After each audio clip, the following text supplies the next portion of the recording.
Tello. Thanks, Thomas. Good evening, Gaul. Well, in the short term, it looks to be pretty mild, wet and windy. Given all the rainfall that we saw last week and the saturated ground, there will be the chance for flooding over the coming days. I'd say around the Tuesday, Wednesday period at the moment looks to be the wettest. So here are your headlines then through the week ahead. Yes, there's the risk of flooding. That's one of the main points, actually. Turning drier this weekend, more in the way of sunshine, and eventually the cold air will win out. So that's around Sunday into next week. So a downward trend eventually in those temperatures. So in terms of weather warnings then, there's just one at the moment. Things may change though. We could see more being added over the next few days.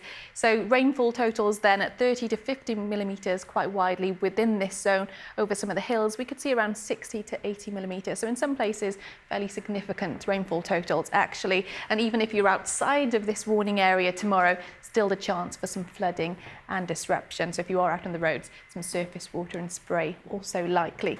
As for this evening's forecast then, this is how things are shaping up. So more in the way of showers, some of which will be heavy, slight chance for the odd rumble of thunder. We haven't seen any thunderstorms so far today, but a few have been detected across the border. It's going to be later tonight where there's going to be some thicker cloud, and then the next band of more persistent rain will arrive. So some of this is set to be on the heavy side as picked up by these green shades. The winds will also tend to strengthen, I think most noticeably for some coastal areas, so gusts of around 40 miles per hour come the end of the night, and overnight lows typically around 6 to 10 Celsius. So tomorrow then does look to be pretty mixed. Generally speaking, it does look to be on the wet side. So we have that overnight rain eventually clearing its way northeastwards. Again, some on the heavy side. You can see a little bit of a break late morning, early afternoon before the next band of rain arrives. So this is the one we're most concerned about because it's heavier, more persistent, as depicted by these green shades.